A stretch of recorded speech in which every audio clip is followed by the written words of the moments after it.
Huber paid his dues, Dominic. Fought his way from the bottom up. He's well put together, Spike. Good arm, good legs, good chest, and good wrestler. And a good heart. And good heart, yes. Huber pitched to the ropes. Flying tackle by Huber. Oh, Embry comes up slowly. He's waiting. Body slam by Embry. Good move by Eric Embry. Flying elbow drop misses. Huber. Oh, scoop slam or arm drag, whatever you want to call it.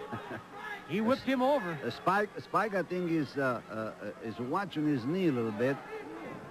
What happened before, I think he favored his knee a little bit. That's something he's going to have to be concerned about in that Texas death match against Tully Blanchard. Of course, as we mentioned earlier, falls don't count. Anything goes, no time limit, no disqualifications. The end comes when one wrestler or the other cannot go on. You know that, Larry, that's a very, very nice match because you can do anything. You can punch a guy in the nose anytime you want. You can do anything you want. Really, the referee, on one hand, has a very easy task. He just stands there, counts three, and watch, maybe. Yes. If there is a fall, there's a 30-second rest period after which each wrestler must be able to continue. There could be 2 falls. There could be 22 falls. It doesn't really matter. It can be it's 1 hour time limit, though. No time limit. There's no time limit. Makes it even harder. Make it hard, yes.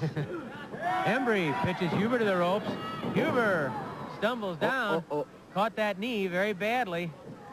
Embry working on the knee. That same knee that was hurt once before by Tully Blanchard. And now Huber in a bit of trouble. He leans into Embry, pushes him into the corner. A dangerous move. Oh, and Embry gouges the eyes. Spike Huber in some trouble here. As Dominic mentioned, Spike's been favoring that knee a little bit. It's been a few weeks, but that knee's still very tender. And you can bet that every wrestler knows it. Yes, they do. You know, especially when you wrestle, like you're going to wrestle Tully Blanchard, and you know that's the only thing you're going to watch and attack that knee most of the time. Embry with the knee drop. It was on the chest. Had it been on the throat, that's an automatic disqualification in this state. Embry hooks the head of Huber. Huber spins out. Nice. Good move, right, Dominic? Good move. Good wrestling move. You know, mentioning one other thing in that death match, and I'll get your opinion because you're a guy who's, I think, been in a few over the years. I seem to remember one involving you and Ray Stevens in the Cow Palace in San Francisco a few years back. But at any rate, sometimes, while a fall doesn't mean you're going to win, it doesn't point you toward a win. Maybe it's a good idea to get a fall now and then to catch a breath. Would that be right? Well, you do. If you can take a fall and then back up a little bit, you take a little rest. But like you say, if you're in a good condition, man, you can go an hour, you can go 90 minutes. It don't make a difference.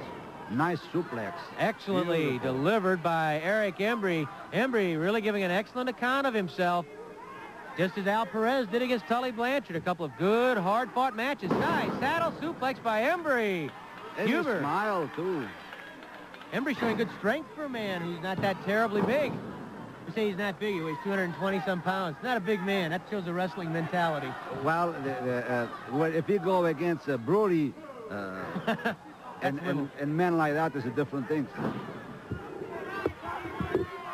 5 minutes have elapsed. 10 minutes left. Spike Huber, the man who never quits, comes off that rope with a forearm smash to Embry. Embry clubs Huber from behind. Embry with a knee lift. Down goes Spike Huber. Huber really getting in trouble.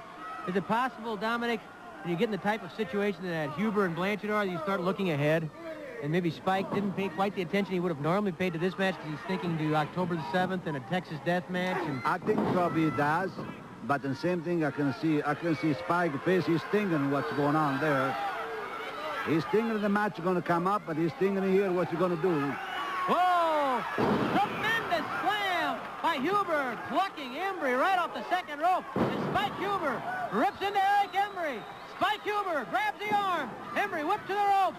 Embry goes flying. Compliments of Spike Huber. Drop kick by Spike. Oh, right in the mouth. Huber grabs Embry. A Tommy knee drop, jamming the spine right into the knee. I mean, he drove that spine in there.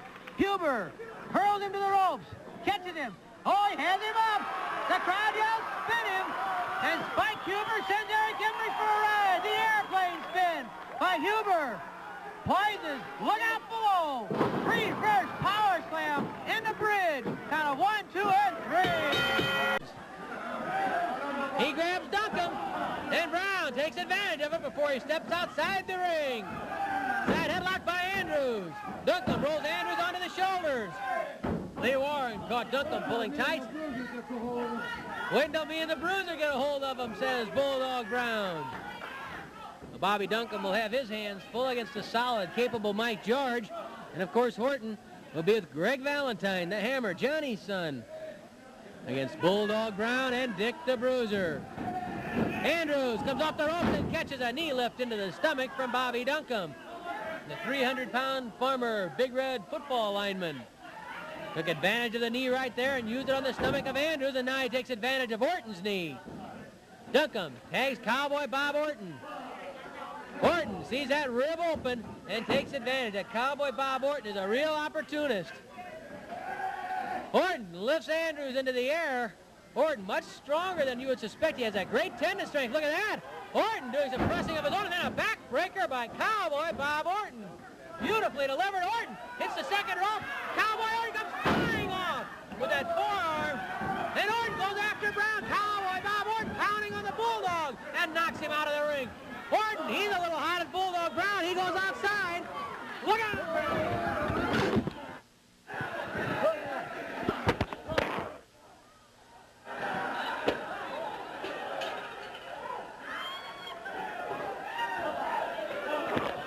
We've got microphones. Well, Brown started out with the rough stuff, pounding on Cowboy Orton, and when Orton found a chance to get even, he did just that.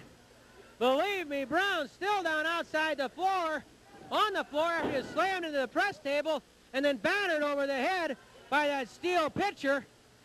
Brown still trying to regain his bearings. Andrews caught in the ring against Orton and Duncombe. Cowboy Bob Orton showing that he has a temper, and if the going gets rough, Orton knows how to get going.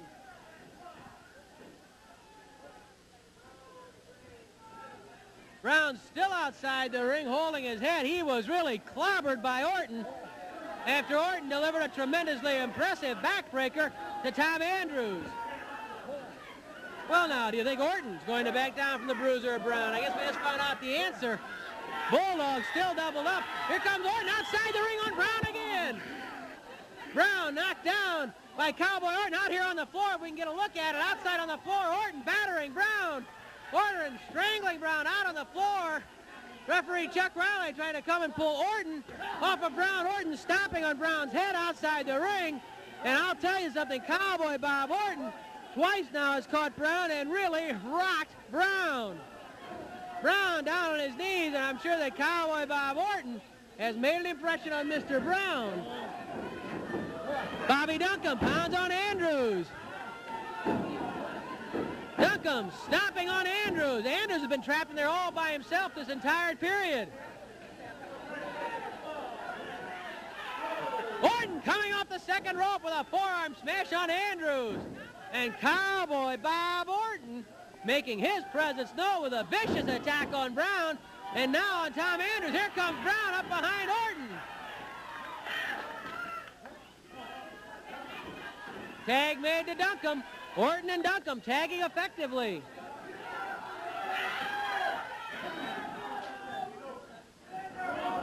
Five minutes left. 5 minutes. 5 minutes remaining. Curfew. Andrews with a kick to Duncombe, and here comes the Bulldog. Duncombe being bitten by Brown. Duncombe and Orton. Duncombe grabbed by Brown again. Brown rams the heads of Orton and Duncombe together. Everybody standing, and we have a Donnybrook. Bulldog Bob Brown pounding on Duncombe. Orton up on the top rope. Brown grabs him. Oh, he punched. Oh, Orton dropped right onto the buckle after he was clobbered by Brown. Oh, Orton will have some of the steam out of his sails after that. Oh, my goodness. Cowboy Bob Orton knocked off the buckles by Brown, but in doing that, Brown got himself into trouble against Duncombe. Tag made to Orton. Now Orton has guts. He's back up on the second rope again, coming down with an elbow to the back of Brown. Orton lifts Brown. Atomic knee drop by Cowboy Orton on Bulldog Brown. Orton covers Brown, count of one. Orton thrown off by Brown.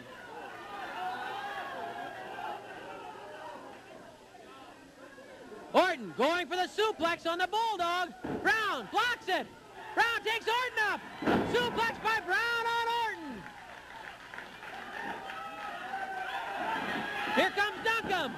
Duncombe yanks Brown off.